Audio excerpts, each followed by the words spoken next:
Welcome to the LANCave, where we're living as nerds. We're hanging out, talking video games, general nerdish stuff, and I'm really happy to have Owen back because due to scheduling and someone becoming a dad or something, we haven't been able to do this show in about 7 weeks. So I'm really happy. Yeah, I'm happy. I was going to see you during one of your solo shows, but did not get to. We will be together in September, by the way, which I didn't get to tell you this already yet. But I'll be back the week of September 9th. I'll be in Tejas, so we can do a show together. The great state of Texas. Yep. That's awesome. I didn't know you were going. It's good. Yeah. I missed you, man. Oh, I missed you too. Solo shows are just not as fun. No, Some of the people dropping by, at least during my solo show, was nice to have something to bounce off of chat. But there's no give and take. It's just my opinion, and while my opinion is, of course, the best opinion, just to have somebody to relay that off of. Haven't been able to talk about video games with you. It's just I know, it's sad. It's been very sad. I'm happy that you're back. I'm happy that I'm back. Even though we may be both exhausted for different reasons. Yeah, like I've got a kid, you're getting a house and moving and stuff. Being adults. Are we like old? I think so. I feel like we're old. Okay. I think we're officially old. So we're at a family vacation last week, and so I'm there with so Whitney and I are the youngest adults who are not the grandchildren of the patriarchs who brought us on the vacation, if that makes sense. So we don't have kids.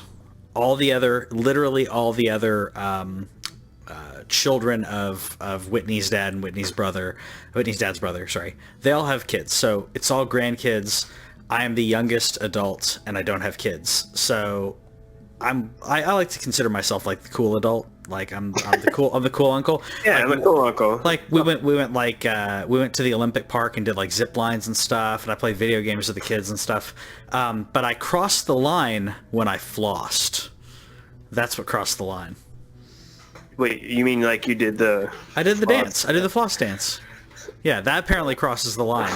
Like everything else was good. When I dabbed, they thought that was cool. But when I flossed, they were like, nope, get out of the house. Yeah, I mean that just means that like the dab that's like the dab is now out of season enough to where it's like, oh, the old guy can do the dab. Yeah. But the floss is still in enough to where you can't pull that off. Well, exactly. Except I do it better than all the kids, so they can just. They don't care. Yeah, they don't care about that. But they were threatening to disown me or kick me out of the house.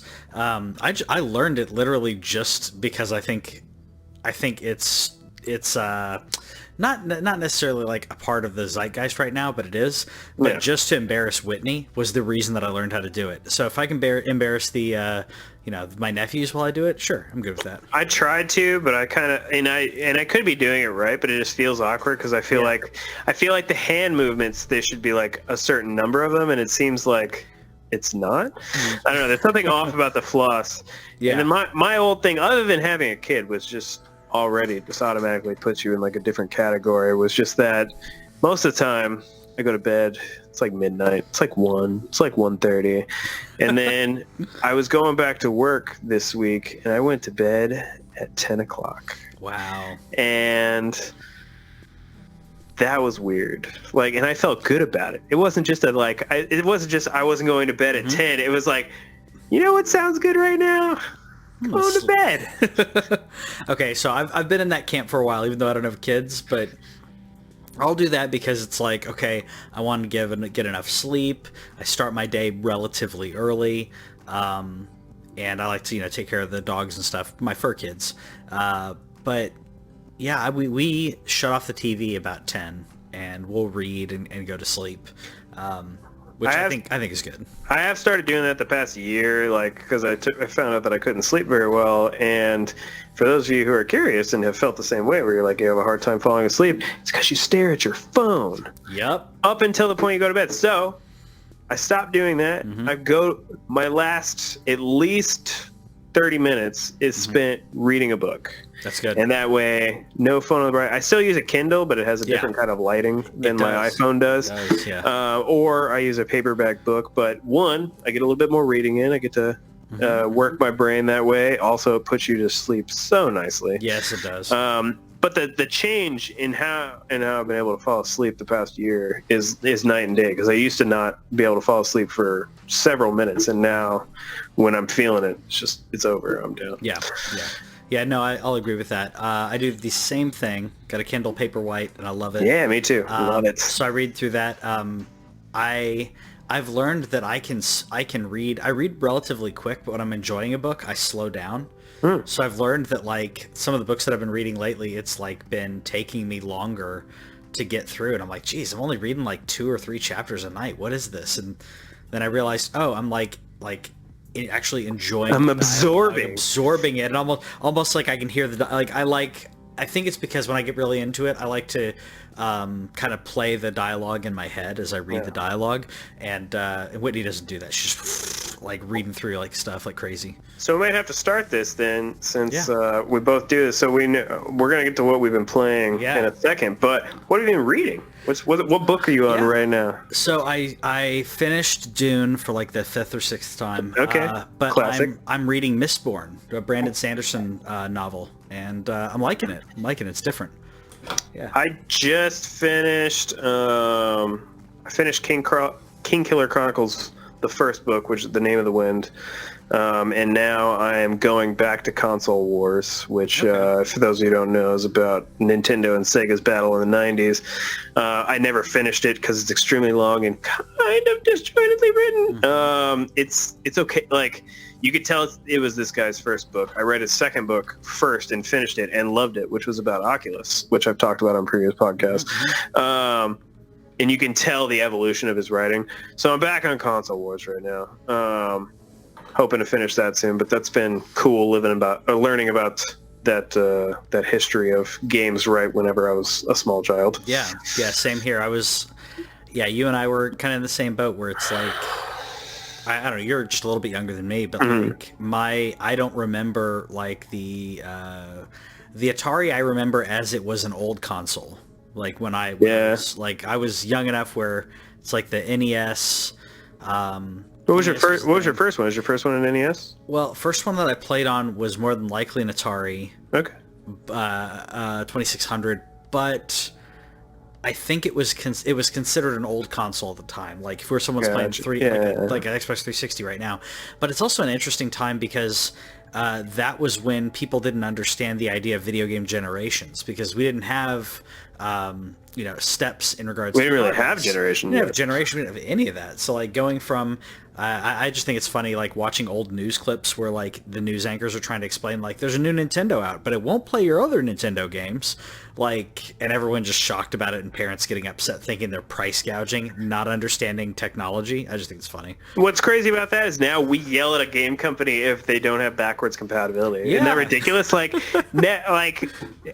literally, like we've talked about how PS3 and PS4 don't really mesh, and at the beginning Xbox 360 and Xbox One didn't mesh, but like that's the way it's always been, people. It has. It's always been this way. We're spoiled now because we're like, I want my collection to continue, and we don't want to continue. We don't want to hoard our consoles. Just keep your console if you're worried about it, though. It's a cool new addition to the segment. So in addition to what are we playing, I think we should regularly bring the books to it if there's anything new. That's cool. Yeah, that's good stuff. What are you playing? So I am playing Cadence of Hyrule. Yeah! I finally got to jam out on that. You and I didn't really get to talk about it. So jamming out on that, I had to adjust the delay a few times, the latency, to get it quite right. And I found it funny that if you keep screwing up, it like prompts you and says, "Hey, we got this easy mode." You want the constant beat? Well, like it was I didn't turn it on, but it described it as like you and the enemies all move at the same time. Yeah. So they don't move unless you move, right? Is that right? Or maybe I don't know. I didn't turn on the mode. I was stubborn about it. It's like it kept trying to like it did it. It asked me more than once because I was being out of rhythm about it, but I was stubborn, and so I never turned on the mode. No, I assume that's what it means, but I think it's more because the thing of the bottom where it shows the beat coming in. I think it just means They just move on that beat, but the beat does not change from screen to screen.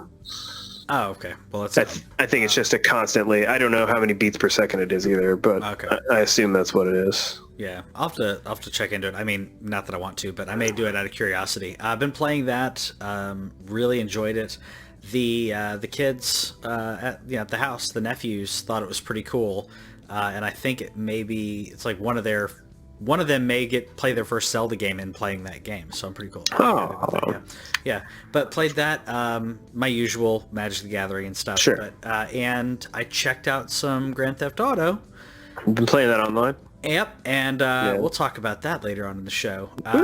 Yeah, definitely. But so I mentioned earlier as we tried to segue and didn't have audio, but you've been playing Persona 5. Yeah. Right? And I want to say before I go on to Persona 5, I want to mention special shout out to Cadence of Hyrule, because that was a game that me and my wife beat the day that she went into labor with the kid. Oh, that's great. So like we literally finished it, and then a couple hours later we were on the way to the hospispital. So you didn't think about like doing a name change at that point, you know? No, you're already stuck. I wasn't gonna win that one.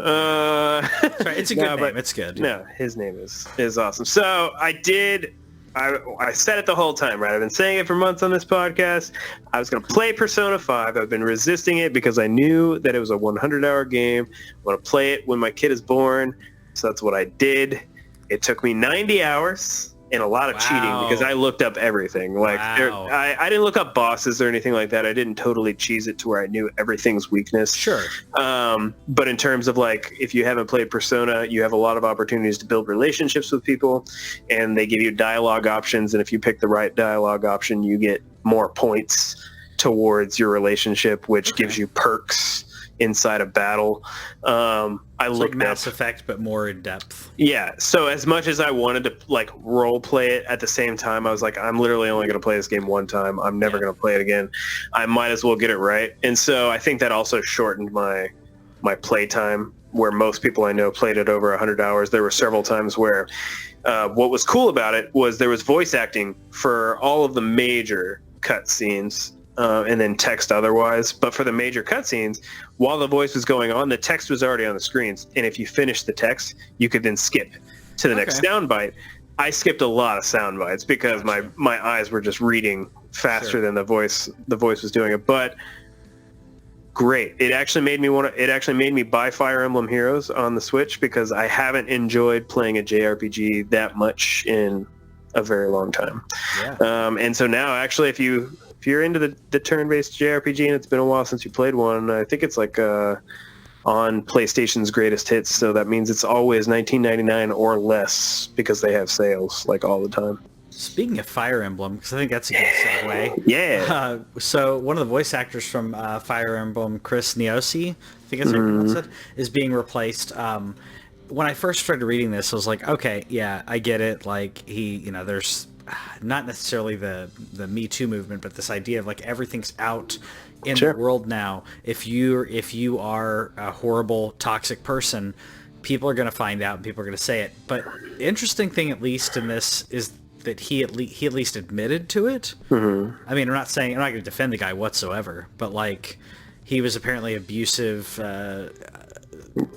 We'll leave it at that. Like horrible, abusive person to friends and so not just family toxic and other people. Not just toxic, but abusive, harmful, physically, psychologically. More than just a negative person. But I mean, I'm glad that he owned up to it. But we're in an interesting world now where you can replace a voice actor in a video game. We've seen this before post-launch, but it looks like we're doing pre-launch, pre and post-launch with this, right?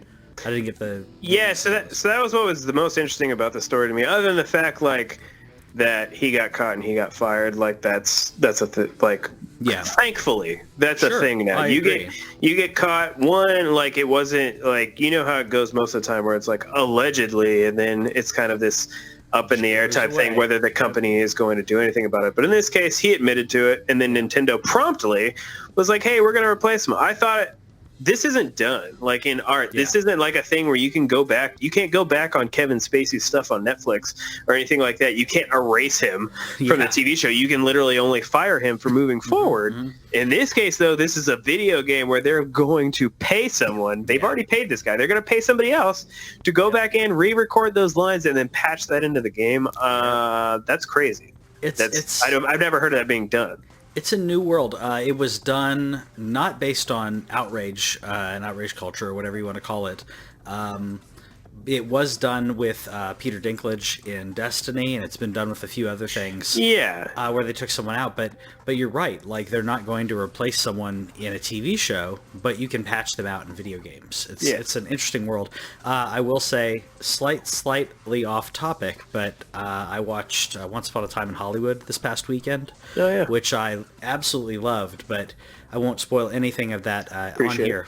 But there are scenes where they digitally insert an actor into a scene of an old movie, as if they were the actor in one of these old movies. Like, think like Forrest Gump, except it, like, you can't. You can't. That line has been blurred. Like, you no longer can tell the difference. Where, like, oh, it's a green screen background. Nope, that's like it's just amazing how far we've come in technology with this. Did you see that trailer for The Irishman? I haven't yet. I saw that it was around, but I so cool that like Scorsese and Pacino and De Niro and Joe Pesci, they're all getting together. Apparently it's going to be on Netflix. I thought it was going to be like a theatrical release, but one of the things, the only reason I bring this up is because you mentioned what you can do.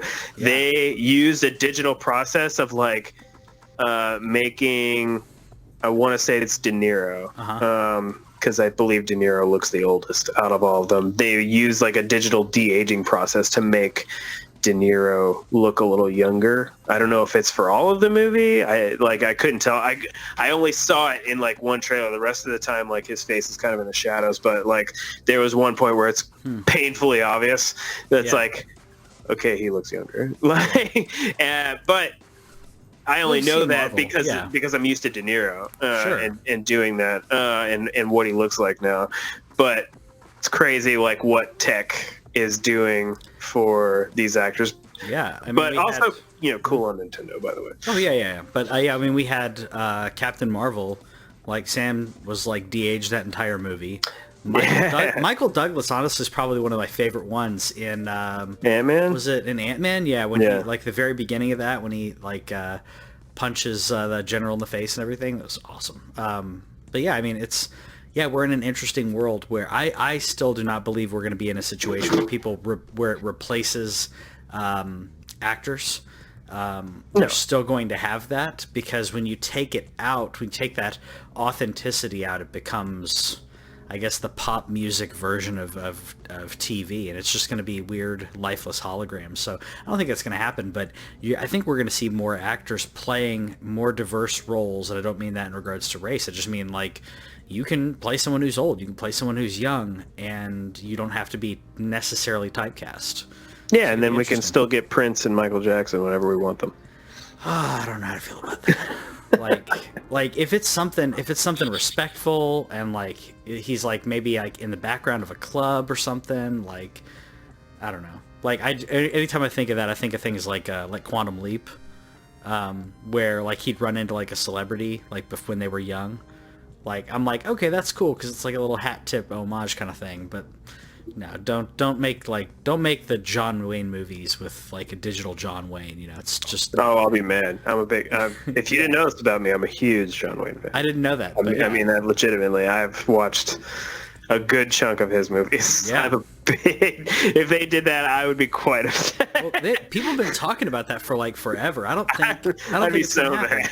I think if it happens, it's going to be like a small. You can't capture like his tone, the way that he delivered lines, like it's very unique. Like, it's even hard to mock. Yeah. Because it's just so the Duke. Oh yeah. Anyways. Yeah, no, and that's one thing I will say I did appreciate with Once Upon a Time in Hollywood. There are people who play like very small parts in the movie, and you'll be like, oh, that's that person. Oh, that's that person. Sometimes they tell you, sometimes they don't. Yeah. But like they didn't do it with CGI. They specifically did it with like an actor, did the right makeup, so it looks like almost like Steve McQueen or almost like, another. Oh yeah, actor. Bruce is in there, right? Who? Oh yeah, Bruce Lee. Yeah. Yeah. Bruce Lee's in it. Again, they picked an actor. He doesn't look quite like him, No. but I will say his impression of how Bruce talks is perfect. If you saw that clip, it's so good. Yeah. I'll see it eventually, but that I'm all about that dad staying away from movie theater life now. I hear you. So, You want to move on to some console stuff? yeah, we got a birthday coming up. Happy birthday to Game Boy! Woo! Wow. I can't believe it's been 30 years. We are old. Yeah, dude. So I was apparently 5 when this came out, because I didn't realize that.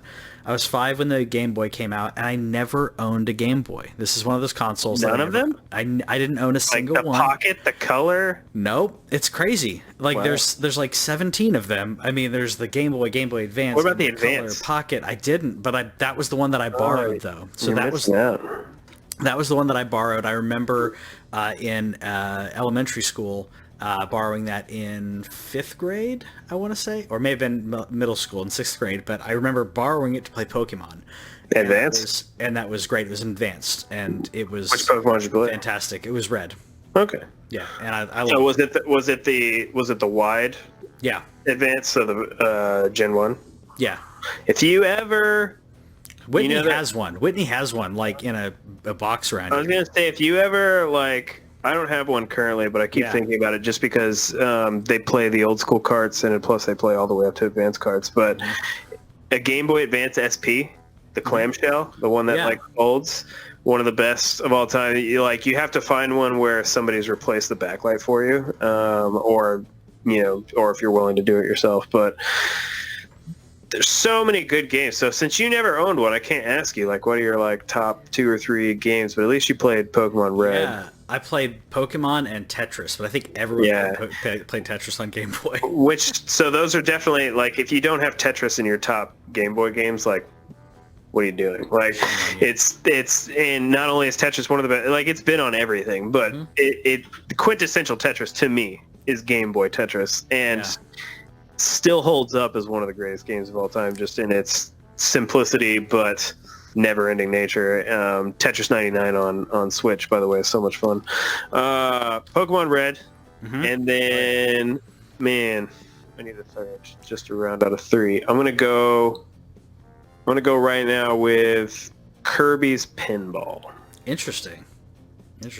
There's so many more games that I wanted to say right there, but I just remember that was I didn't play Kirby on NES or SNES until after I'd played Kirby's Pinball, and it had that mechanics of the things of like you sucking it up, but in this case like he transformed into that stuff, and it's kind of like a Brick Breaker game, but with Kirby. Gotcha. Yeah. So did you play any of the Mario Land games? Because I know that was pretty big on there. Yeah. Mario Land 2's great. Wario Land's great. Man, Tiny Toons. You know what? I think I played Tiny Toons. I may have borrowed that as well. Like I remember borrowing it a few times, but every Pokemon game, Final Fantasy Legends. Yeah. Oof. Advance Wars. Okay. I mean, now we're getting up into the Game Boy Advance. Sure. This is not Game Boy, but yeah. Well, I was gonna say like Link's Awakening. Yeah. It's like I've not played Link's Awakening. I've watched Really? Yeah, I have not played it. So wow. This is my of the big Zelda games. Not all Zelda games, but of the I'd say the ones that are quintessentially best top Zelda games. This is one I haven't played. September 20th, baby. I know. I'm so excited because I didn't get to play Link to the Past. Played it on my DS, my 3DS, and then didn't play Link's Awakening. Now I'm playing it on the Switch, and that's what I'm happy about these like backwards compatibilities. First of all, it's extra money for Nintendo. It's easy money for Nintendo to resell these games digitally and emulated. One of my questions that I don't know the legal answers, and I actually was looking into this earlier this week, is does a re-release of the game ensure that it does not hit eminent domain in regards to copyright? Okay, that's what I thought. Because they renew it. so That's that they what I can thought. release it. Okay. So I looked into this before because for those of you who don't know about eminent domain and stuff, you'll generally see it apply to books, and then now it's starting to apply to very old movies. Yeah. That you can see them for free, and like so, there's lots of books. You can go into like Project Gutenberg. There's a lot of other websites that house just books, and it just goes on every year. More books become available because the copyright has fallen. But there's some books that you're never going to see. Like you're never going to see like I don't know. The Great Gatsby is probably one that you're not going to see like fall under eminent domain because they've redone it so and so. So for example, everybody like when we talk about video game preservation and we talk about those games coming out, like you're never going to see Super Mario Brothers. That's never going to be under eminent domain because Nintendo just keeps redoing the copyright on it. And then Also, some other games just fall through the cracks. Yeah, and then there's a certain law in regards to eminent domain, because I know these are referring to, I don't know exactly what the interval is, if it's like a 15 or 20 year interval, what it is, but the past 15 years. They've been pushing out the way copyright law works, because it used to be, I think it was 50 years after, but they keep pushing it because Superman, Batman, what was the other ones? Batman just hit 50 last year. Wizard of Oz, was he 50? I thought it was 80. I'm gonna double check that, but like No, you might be right. Yeah, what is it? Not Wizard of Oz. Mickey Mouse. 1930s, I think. So yeah, you are right. Mickey freaking Mouse. Like they've been stopping that from going into public domain because Mickey Mouse was the 30s. So Yeah, you're talking about 1928. Yeah, that's right, Steamboat Willie. So like you're talking about like that earliest stuff. So when is it reasonable for it to go into public domain? And it's a question because it was originally there to say, hey, the author, the inventor, can make money off this and, help their kids. And that was about it. Now it's like we're going into grandkids, great-grandkids, and making tons of money. So it's. I think it's going to happen at one point. We're going to see public domain. That's what I hope, and it's just simply because, like, you think about those futuristic movies, like you think of like, even though it's not like the best representation of the future, but you think about Ready Player One, for example. Yeah. And literally, like, whenever the guy was going through it, I'm not going to spoil too much, but like the guy had to go through a lot of video game lore specifically, and he was able to go virtually into a space where he could play every game ever made. Yeah. And that was just because he was allowed to, and because those games were now preserved. Like there was like a instance where he goes into a virtual space and plays these like stand-up arcades. You can't do that in real life, and so that's the thing that I keep advocating for in terms of video games, like in terms of ROMs and everything, where it's like this stuff you can't buy it. Like put it somewhere. Like, put it somewhere. Let me pay you monthly. Like I'm fine with that, which is what like basically the Oasis is. I mean, I guess they said it was free. Like but WoW. Come on, it's like WoW. Let me pay. You figure that stuff out on the back end. Yeah, I agree, especially from like a preservation standpoint. Speaking of money, PlayStation's making it rain. Yeah, over 100 million units shipped. Now, I will say it is shipped. It is not sold. Not sold. At the same time, these things are not stacking up like Wii U's. It's going to sell eventually. They're going to sell by the end of the year. I mean, let's be honest. With Black Friday and everything, you're going to sell them by the end of the year with all with the deals. They're going to hit sold over 100 million, which I guess it's because I've been playing on it and recently, but like I didn't realize how long I've had a PlayStation 4. I had PlayStation 4, PlayStation 4 Pro now, but yeah, I mean we're definitely coming up on the end of this generation, and it's starting to feel like it. Like for a while I was like, well, I just got it, but not really. They've been around for quite a while, and you can get one for dirt cheap for PlayStation Slims. Yeah, and I meant to do this with the Gameboy thing, but I didn't. I forgot. I made a habit of referencing where we're getting these articles. So this one's from Engadget, by the way. It's on a bunch of places, but I'm gonna start putting these in the descriptions as well for Yeah. So the fastest selling console of all time. It's not going to be the most selling console. PS2 is not going to lose that title. PS2 is at 154 million units, by the way, just for anybody who's curious. The DS is at 152. Like, the PS4 is not going to hit those numbers. But it's still the fastest selling console of all time to this point. To get to 100 million is awesome. It's crazy. It's ridiculous. And I'm going to tell anybody listening to our show now that does not own a PlayStation, that has any interest whatsoever, you want to buy it cheap on Black Friday for your kids, because the PS5, when you get your own little PS5, because you're gonna, like, if you're gonna be like me now, I got a kid, I'm gonna get the new hotness, and the kid's gonna get the old and busted. Of course. So the PS5 is going to be backwards compatible with PS4, so you can get that sweet $199 or less. We don't know what this year's prices are going to be, but last year you could get a PS4 Slim for $199 with Spider-Man. That's going to happen again. It's awesome. This generation is almost over. Yeah, but it's been a sweet generation. But yeah, I agree. Awesome. You can then start building your library of PlayStation games that will work on the next generation. And if you get that PlayStation 5 2 or 3 years from now, it's okay. You got your spare PlayStation 4, and you've amassed a library of games. It's actually what I did when Blu-ray came out. The Blu-rays were being sold with DVDs. I started buying Blu-rays before I had a Blu-ray player, because it was like, wait, the same price, I can get a DVD and a Blu-ray, or I can just get a DVD. Like, they were selling for the same price, like $20, whatever. I'm like, okay, I'm going to buy this. I'll future-proof. Totally future-proof this. Plus, they have some amazing stuff. You're talking about the PlayStation Hits earlier. They've got some great stuff that's on sale for $19.99. $19.99 or less. Like, and if you're a PlayStation Plus member, they get even deeper sales. So it's really good stuff. I love it. Yeah, really cool for Sony. For those, there's a lot of people that don't know out there that actually the PS3 actually technically by less than 100,000 units outsold the Xbox 360. Most people don't know that because Xbox 360 from the observational standpoint, they won the console war. It was very clear. But PS3 had a very strong ending with the likes of Uncharted 3 and Last of Us, thanks to Naughty Dog. But this one was runaway. Yeah. I agree. Xbox One stopped reporting their numbers 3 or 4 years ago. They're probably around 45 to 50 million units. That's we don't actually know. Yeah. We're about to tell you the Switch numbers and what they've been able to hit since 2017, which is ridiculous. Yeah. But they got 100 million, and they did it the fastest ever. Cool stuff. Very cool. This needs to be a rebuilding console, if you will, not just a rebuilding year, but a rebuilding console generation for Xbox One.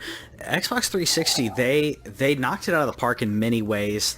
Other than those last few years, most people that I knew had an Xbox 360. They were cheaper. Not to say, now I could make a lame joke about like how many people had to rebuy their Xbox 360s because of Red Ring of Death, but like it wasn't just that. Like, it was that good of a console that people would rage about it a little bit, but they'd go get another one. They'd get it fixed because it was a solid console. That was the reason why the Red Ring sucks so much, is because you're like, this is my console, dude. So, like, really I need it. Like,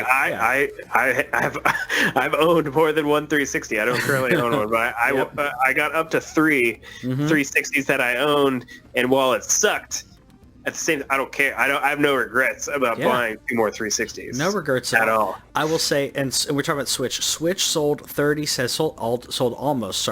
almost up to 37 million units in 2 years and 3 months. Seriously, we're talking about like, all right, I'm going to do baby terms here. 28 months of a console life, and it's already that high up. That's crazy. But it's honestly because of this, because it's fun, and because everybody can play a Switch. And Nintendo's accessibility, and I don't mean that in regards to like just being able to play it because it's a difficult controller to use, but they're easy enough to play and easy enough to grasp a lot of these concepts. And it's just so timeless that they can port a bunch of games that were on Wii U to this. I'm gonna buy them. I'm gonna buy them again. I can't wait to buy some more Zelda on this console. I love my Switch. It's probably my favorite console right now. And then again, I mean that's because I've been playing it so heavily. But It's genius. It's freaking genius. Without looking it up, what is the most sold Switch game? The most sold Switch game? Mm-hmm. Okay. And the number's going to blow you away if you don't know it already. I don't know the number. Okay. Can I get... I feel like it's one of these. Okay. I'm going to be wrong. I'll give you three guesses. Okay. And if I'm wrong, I will be pleasantly surprised. Okay. Breath of the Wild. That's number 4. Okay. Mario Kart. Is number 1. Okay. I was going to say... What was your second one? Or what was your third Smash. Smash. But I was like, that's a weird one because I don't think it has... Smash is number 3. Number 3. Okay, wow. Smash v Breath of the Wild. A higher attachment rate than Breath of the Wild, which I would say Breath of the Wild is a better game. In less time. I like Smash, but Breath of the Wild is possibly one of the greatest games ever. This is the most ridiculous stat. So, by the way, Mario Kart 8 is a Wii U, like, it's essentially a port. Like, they gave you the complete, like, DLC, everything. You know, I don't know everything about the Wii U version, but it's basically Mario Kart 8 complete. Yeah. There are almost 37 million Switches sold. The number of Mario Kart 8, 17.89 million. You're talking a little less than half of every Switch owner owns Mario Kart 8. Do you own a Mario Kart 8? Of course I own Mario Kart. I own Mario Kart 8. Like, would I own a Nintendo property without Mario Kart? I mean, isn't that the craziest thing? Like, we're talking about an attach rate of half. Yeah. Like, insane. So you said number 4, number 3, number 2. Mm-hmm. Do you have any guess since you didn't say it? It's first party. It's first party? Everything's Mario party. Odyssey. Mario Odyssey? Yeah, okay. Mario Odyssey with about 15 million. Smash, Zelda, number 5 rounding it out. Let's go Pokemon at almost 11 million. Wow. Every single game, by the way, in the top 10 of Switch sales is first party. Yeah. That's what Nintendo does. That's what Nintendo does, but this is nuts. Like, so 2017, the Switch comes out. We think Nintendo's dead in the water with the Wii U. The Switch comes out. We're like, this is kind of gimmicky. And then everybody gets one. And it's the most insane. It's like, it's a Vita, but with Nintendo properties. Yes. That's exactly what it is. Which it's a Vita with, I would argue, a better screen. Yeah, bigger screen. But also the ability to dock, which... we've not talked about it on the show, but the Switch Lite, I think there's a good market for it. I don't know if it's for me. Maybe it is. I've been playing handheld so much, but at the same time, I like the versatility. I think that's one of the key components of the Switch is to be able to do that. But like you said, you can get one of those for the kids. $199, man. $199 versus $299. I was gonna get a Switch Lite because, like, I just assumed that the Switch Lite battery was gonna be better. And then, as we announced on the podcast, they said a couple weeks ago that they are now just going to be introducing a second version of the Switch proper with a battery that lasts 3 hours longer. So I'm doing one of two things. I'm asking my wife right now, do you want to switch? If you do, I'm just going to keep the one that I have and buy a new one straight up. Sure. Otherwise, I'm going to take my Switch, I'm going to trade it in. That's exactly what I was going to say. SKU Model 2. That is exactly what I was going to say was, this is that important for the battery pack. I'm like, I'll eat a little bit of the cost, sell mine, buy another one. That's fine. Like, I'm completely fine with that. Because Breath of the Wild lasts about 3 hours on the Switch, and they're saying that on the new Switch it'll last 6. And not that I play a lot of Breath of the Wild, but it's the fact that big of a game. Yeah. It's a huge difference in terms of just being attached to a cord. Like, the whole, like, that's the Switch's success, baby. Like, I'm playing AAA games in handheld. Yeah, in handheld, but I don't know. That personally, I will say I haven't done it a lot. Usually, I start the game in handheld or start the game in console. But the fact that I can, first of all, we talked about this before. The PlayStation and the Nintendo both have a suspend feature. Where the Nintendo, you hit the power button, you're good. Saved my life during Persona, by the way. Dude, yeah, I mean, I will say it's not necessarily saved my life, but it's allowed me to. It's allowed me to play, and not worry about pausing, and going like, oh, I'll have to get to a moment where I can pause. It's like, no, I just hit the button, and I go about my life. It was so awesome because I was playing Persona. I was on the PlayStation, so it wasn't like it's not quite as fast as Switch, but, you know, kid would cry, and, you know, the wife would be like, hey, can you get him? Or, you know, I would just be the one watching him, and, you know, all right, standby mode, boop, boop, boop, boop. Come back, you know, however many hours later, or the next day, or 2 days from then, exactly where I live. Oh, it's so beautiful. Yep. I say we move on to the, like, before we leave the Switch, I go with this awesome third-party release. What awesome third-party release? On the Switch. The big game coming to Switch. I say before we move on to some of the other stuff, since we're talking about Switch. Yeah, let's talk about that. The Outer Worlds, which I've been considering playing.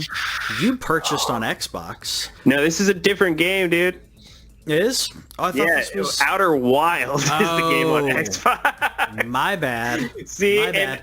I'm even more excited about this now. Then yeah, okay, this is the RPG. Gotcha. Okay. Sorry.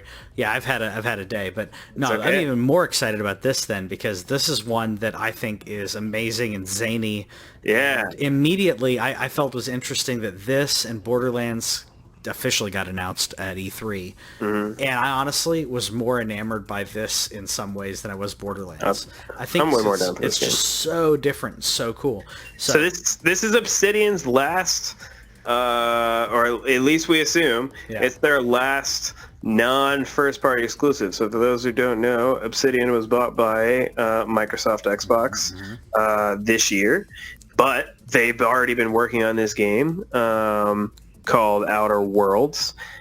It was going to be coming to Xbox and PlayStation, and they just announced this week that Outer Worlds is going to be coming later. It's not going to be at launch, but it's going to be coming to the Nintendo Switch. That's just so cool. Yeah. So awesome. Now, I think that the reason why I wanted to definitely include it, because we don't normally talk about like video games just coming to console. You know, you guys can find that stuff out. Every once in a while there's something big that happens, but because they've gotten Witcher, they've gotten Doom, they've gotten Wolfenstein. Two of those are from the same company, but they've gotten these big releases, but they've been way like ahead, like games that have been just on the console for a while to begin with. But this is a game that still isn't even out yet on PlayStation and Xbox, and they're saying, hey, we got it on Switch. Yeah, as opposed to waiting for a port of Diablo 3 or something to that effect, you can get your new Switch games. I think this is showing that developer confidence. It's in enough households the developers can say, okay, well, if I port to it, it can be worth my time. It's gonna make money. Witcher is gonna make money. Seriously. Isn't that the craziest thing? Like, Witcher's been out for 4 or 5 years now, and it's gonna. I bet it sells 5 million copies. Okay, we talk about games that have been out for a while. Grand Theft Auto 5 has been out for, was it 8 years? 2012, I think. We're coming up 2012 on the 360. Yeah, we're coming up on 8 years with this game.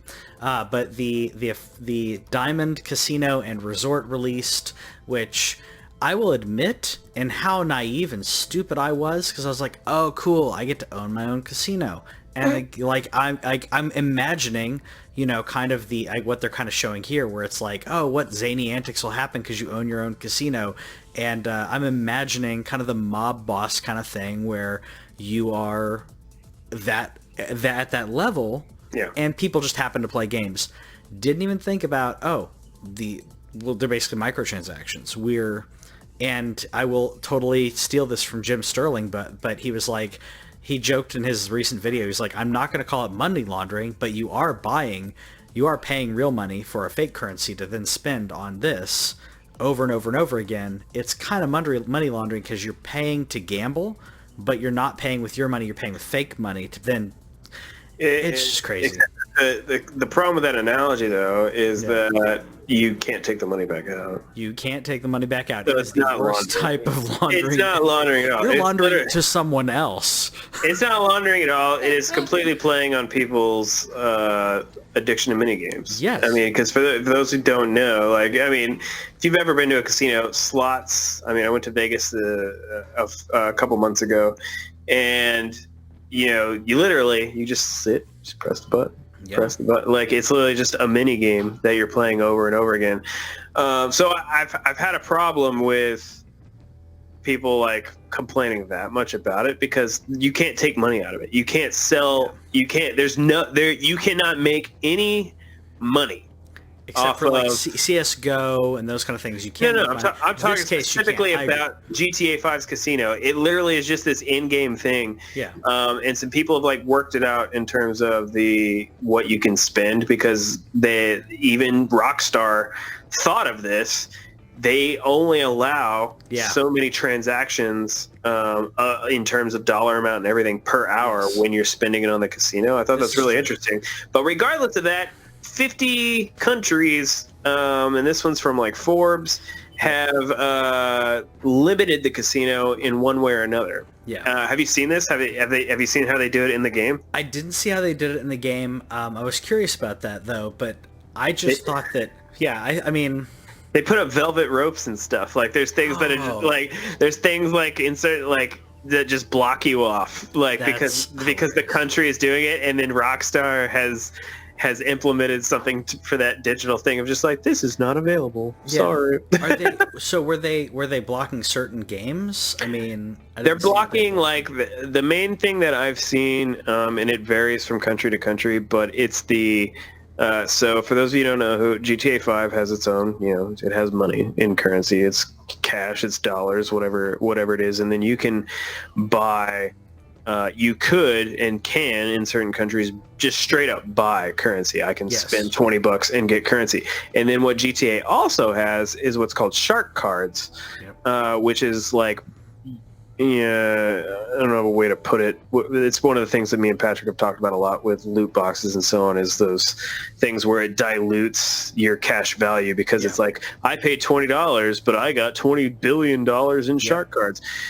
So they've limited different ways, like most countries have eliminated the straight up like buying casino chips for money, and so the majority of ways that I've seen it is you can still buy it with a shark card, so you can still buy a shark card and do it, but they're purposely inserting that barrier. You can't just straight up.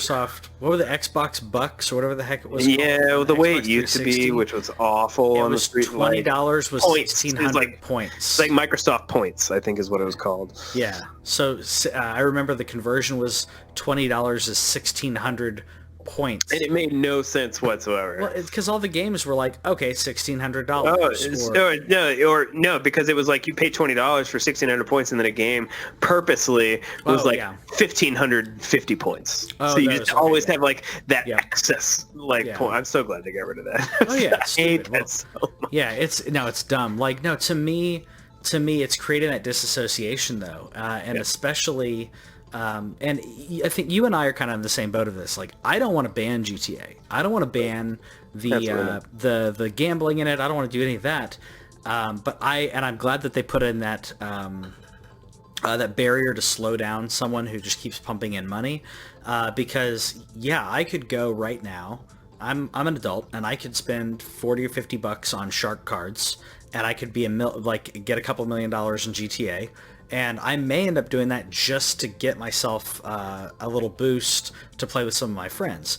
But at the same time, I'm an adult, and I can look at that and go, I'll budget that and do it once, maybe twice. But when you are putting this, in my opinion, you're teaching children how to this type of disassociation, and also just a value prospect of, like you said, you're going to put this money in. You're not going to get it out, but you're going to play a gambling game, or you're going to play a game where in GTA where it's like, look how much money I'm earning. What are you getting with it? You're getting digital stuff that didn't cost anyone anything. And you're teaching kids casino games. Exactly. So to me, you and I are on the same page when it comes to loot, when it comes to loot boxes to an extent, but definitely when it comes to gambling. Yeah. It needs to, anything, in my opinion, that has a microtransaction of loot box or any kind, I think should have a warning on it so that way parents can actually see it. I will say, the last couple times I was at GameStop, I saw a GameStop employee legitimately telling a parent, this is why your 7-year-old shouldn't be playing this game. And I was really happy about that, because, I mean, not that the GameStop employee has to do it, but if a parent is asking someone of authority, they need to be able to say that, truthfully. Which is in this case, the parents were asking for that feedback, by the way.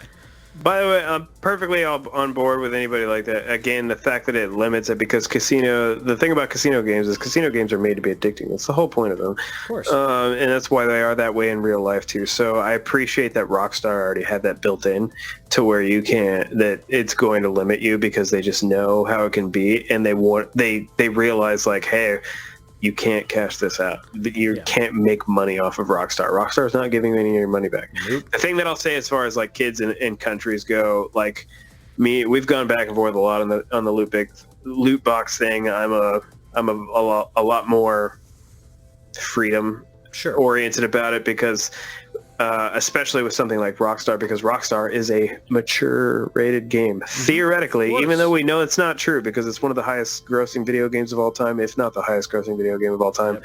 We know that kids own this game, but from anybody who wants to complain about parents' standpoint, like, you let your kid play a game that is rated for 17 and up. What are you doing? Yep. But it's hard, because I know that the second that you introduce casino games in a thing that is just so easy to just press the button on, and seeing it in Vegas, like, it was so in your face, where you just see like all the money that's pumped into it. Like the fact, like, I was able to lose like $100 inside of an hour without even trying, really. Like, and I was getting my free whiskey and Coke, and like, I was just pressing the button, and I was like, wait, where'd all the money go? And I'm like, oh, yeah. Well, I've not been to Vegas. I've told Whitney, like, I do want to go. And honestly, I actually want to go to see some shows there. Yeah. Penn and Teller just renewed for another 2 or 4 or 5 years, something like that. They said that Penn's joked that he'll do it until he croaks, because they're the longest running act in Vegas ever. That's funny. And Aerosmith has a residency there right now. Random, but I'm like, well, I would go see Britney Spears. To be honest with you. Britney Spears? Okay. I was gonna say, like, it's weird, but like, I just respect her, like, just where she made all these hits like 15 years ago and then just racked it up. Yep. I will say that I respect her for going through, her and Miley Cyrus, going through such a rough patch of like growing up and becoming an adult and transitioning from, childhood / teenhood, whatever you want to call it, to being an adult, doing that in the spotlight. Like, it's crazy. I'm not going to say it's brave, because they didn't have a choice to do it, but what they've done since in their maturity is really cool. Anyways, enough about us, our pop star talk. Yeah. Crunch is a thing. Like, it's not just a thing for video game companies. We've seen it everywhere, but Naughty Dog has an interesting response when it comes to crunch for their studio, which, I'll be honest, I think this is more than likely how most companies crunch. Yeah. Which is incentives, almost quasi professional peer pressuring, where you're saying, and I've seen it. I've been a victim of it, if you will. I don't know if you have, where you're not necessarily shamed, but you're basically told, like, look, you need to do what is right, and by what is right, they mean do what is right for the company to get this working. And I've been in that situation in some cases. If you're really passionate about your job, then taking a day or so on your own volition, taking a day or 2 a week and working extra like I actually do, like, that's fine. No one's telling me to do that right now in my current position. But some of the things they're talking about, where they're talking about having meetings, and that they're having decision-making meetings after hours, not just talking pizza parties. We're talking about, if you're not there, you don't have a say in what's happening. That kind of stuff, that's shady to me. That's really shady. That's Senate ruling on a bill at 1 a.m. shady. I mean, that totally happens, though. No, it totally happens. I'm saying it's wrong. I'm saying it's wrong. Okay. What I'm saying is, if you want to play above the belt, like, then if a manager, like my manager, says, I appreciate what you're doing, your work-life balance is important, don't work yourself to death, you have management telling you that, that's okay, because then you're trying to go above and beyond to hit a goal. And these guys are we're talking about people who love video games. They're in the video game industry. They love video games. We're talking about artists and programmers that want it to be great, and they want to be proud of their work. That's fine. But when you have top-down management pushing you, that's rough, in my opinion. Yeah, and so whenever I was reading this article, this one came from Cog, which I hadn't actually heard of. So most of the time it's Kotaku hitting Yeah. on crunch-related things. And the reason why I threw this in here is because they had like several anonymous sources, as they always are, because people fear for their jobs. Some of them talked about how it's one of those like unspoken, like, yeah, I mean, I'm going to be here.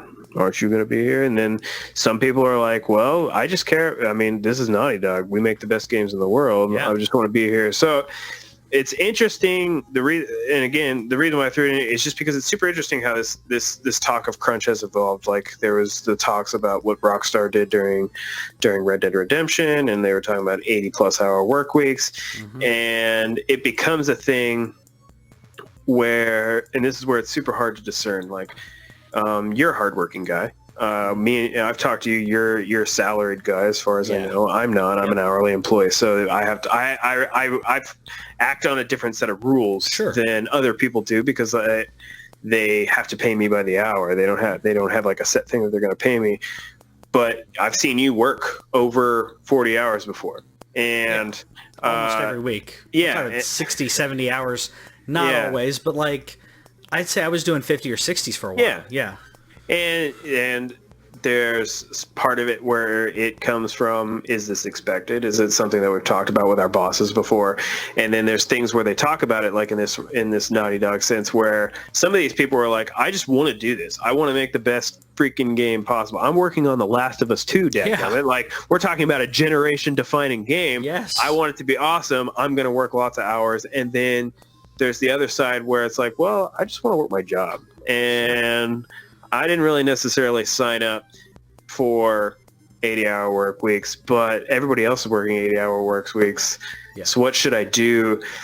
This is where it's become super interesting. And I start to question if you're in this field and this is just what people do.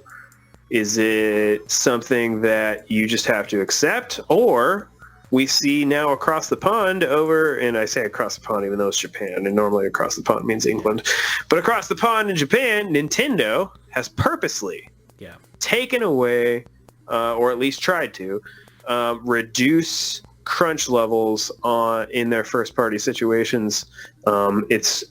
If you haven't noticed, their games don't exactly come out quickly anymore, and not that they have in years, but do you fault Nintendo for your game not coming out quicker? Would you accept Last of Us 2 not coming out until the PS5 if it meant you knew, or do you want the game right now? And I have to wonder, is there like a line of this consumer versus the artist wanting to be there so they can put the best product possible, and they have to meet this it's. All I'm saying, it's gotten way more complicated. It used to be a thing where I was straight up like, man, crunch sucks. Like, companies shouldn't do this to people. And now I'm like, I'm going to buy the game anyway. I bought Red Dead Redemption Day 1. Yeah. Regardless of everything that I heard. I'm going to buy The Last of Us Part 2. I mean... I'm contributing to the problem, I guess. Yeah. I mean, I bought Metal Gear Solid 5. Which I know was in crunch. I'm contributing to the problem, but I'm not contributing to it because of crunch. And at the same time, like Nintendo coming straight out in their direct and saying, "We apologize, but in the interest of our of our team, we're going to delay this game 3 months. I hope you still look in 3 or 4 months, whatever it was. I hope you still look forward to playing it." Like, that's very honest. Like, yeah, we're humans. We're all working jobs. We understand that, and I love that people are passionate enough to motivate themselves to crunch without that type of official official company standpoint. I think that's cool. We got a couple more things that hit the news. Do you want to talk about the Call of Duty kill streak? We can skip that. I got one thing more. They brought it back. There you go. They're bringing back the kill streak after leaving it out. And then honestly, the tariff thing it's interesting, but it hasn't really taken effect yet. But the last one that I definitely wanted to include was the dev company. Yeah. No. I agree. So there was and I did get the video for this. Sorry. there was a video game company, or fake company, as it were, that this person, I don't know, I didn't even look if it was a man or woman or whatever, someone duped 25 people into working at a non-existent game company, working remotely as not even contract work or that kind of stuff, like duped them into becoming developers for this game that you're watching. If you're looking at the gameplay here, this is the pre-alpha of the game Zeal, which is really sad because I'm not saying this game is like amazing, but this actually doesn't look bad. No. And you have all these people who are, again, pouring their heart out. And some of the quotes in here, like they're saying, like this is my first job in the industry, and I didn't know like what the norm was. The norm is you get paid one way or another. Like either you have contract work where you just do 4 weeks or whatever it is, and you do the thing. Sometimes it's voice work where they're like, hey, I'll give you $100. It's indie stuff. Yeah, it's you kind of bleed for your art, but unless the person said, hey, I can't pay you, but I swear I really hope that we can accomplish this together, that's a mutual thing. Cool, that's art, that happens. But this person hired people for with no money, paying them no money to make a game that is just baffling to me. Yeah, so I want to roll it back for, just because we don't want to skip over to it. But first of all, this is a decently long article. I think a few people have covered it at this point, but this one in particular, I got it on Kotaku. Like, look up 24 or 25 people got scammed on Kotaku. It's a fascinating read. He was showing this gameplay for this game that is basically like a WoW type competitor. It's an MMORPG that they were making, and artists, I'm not an artist, so I can't, I don't want to say like I'm speaking from experience here, but have a contract, like, just have something in writing where you can sue somebody if they don't pay you. Don't be one of those people where you have like that startup mentality and, you're working for no money, or what's the other thing that, exposure, don't work on that either. But this guy, and these are all like Reddit names and stuff in there, so I didn't actually get all their real names. There's some real names in there, but this guy basically like claimed to have the rights to this game. We're still not sure. Nobody's still sure if he ever had them. There is record of him trying to get the rights to the game, but not ever whether he's successful. But managed to hire these people through Reddit. I didn't know you could get jobs through Reddit, but there was people who like talked about having they passed up jobs that were offered to them because they liked this work that they were doing on this particular game, even though they hadn't gotten paid yet. One instance where this guy talked to his wife. But basically, through Reddit, this guy said that he was working on a game, recruited some people. There was at least 25 of them, if not more, different levels of experience, brand new experienced people who have already been in the industry, and somehow made it for over a month of just talking about that they would get a paycheck, talking about that this guy was talking about how he was getting investors, and whether we have zero idea of how much of it was true. But it turns out the company that he said, like his development company, had never been filed, and then he said that his accountant like went on vacation to India, and that's why it hadn't gotten filed yet. Like totally like African prince, I just need you to give me some money so that I could take back my kingdom. Just the craziness that can. I totally feel bad for these people because you see from the video that Patrick showed, like there's a game there. There's something there, and it looks decent. Like it doesn't look awful, and these people were putting work into that. And as artists, I assume that they put lots of hard work into it, and then just to find it, like to finally figure it out. Like one person finally was like, "This company doesn't exist," and have left. And then and if you read the article, you'll find that there's a couple of people who still believe. They're still putting in work on the game because they're like, why not? Their heart's in it at this point. I will say this hit really close to home, because I was so and be careful about this and naming names or anything. I know a composer who does work on indie movies and commercials, and he does mixing, he does a lot of stuff, audio engineering and stuff, but he's also does, his big thing he wanted to do is film composing. He was contacted by someone who said, hey, I love your stuff, would you be interested in composing music for this new film that we're doing? Mm-hmm. And this person met with him / basically stayed with him for a while, him and his wife. And she had all these different artists, including me, basically hooked and thinking that they were going to be a part of this huge movie that was coming out. And she name dropped names, and she legitimately knew and had all these contacts in Hollywood. And I had my doubts, and everybody else was 100% no, she's amazing. This is going to be so cool. It's going to be so cool. She did it for 4 or 5 months. And these people we're talking about conceptual artists and CGI, all these amazing artists and people who were going to work on this. I was working on the script. I started to actually work on the script and then stopped and went, I'm not getting any money. And then I started asking about money, and everyone was like, oh, well, we can't get paid yet. What? What do you mean you can't get paid yet? So, yeah, people scam out there. It sucks. That's crazy, dude. Yeah, dude. Yeah, it was nuts, and it made me. It's not the first time I've been scammed when it comes to being an artist, but there's people out there that they won't even promise you exposure. They will overpromise what they can do for you because you can do something that they can't, and it's a power thing. So it makes me think of the Netflix documentary and the Hulu documentary on the concert on the tropical island. Yeah, Fire Festival. Fire Festival, yeah. So it makes me think of that kind of thing where this guy was just crazy. He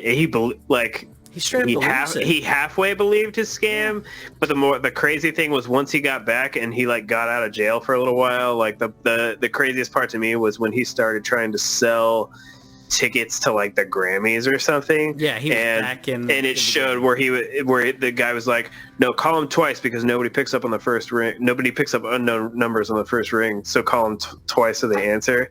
And he was using the same Rolodex, and you're just like, what? Yeah, you scam those people again. It's crazy. Ponzi schemes, man. All this kind of weird stuff. Be careful, kids. Anyways, That's it for the news this week. I hope you enjoyed it. I hope you enjoyed our rambling. We're back, baby. We're back. Let us know if there's something. Let us know in the comments if there's something you want us to ramble about or talk about. Something, maybe some nostalgia, new movie coming out, whatever it is. We'll probably talk about it, especially video games. And we'll see you next week. Have fun. Okay, bye.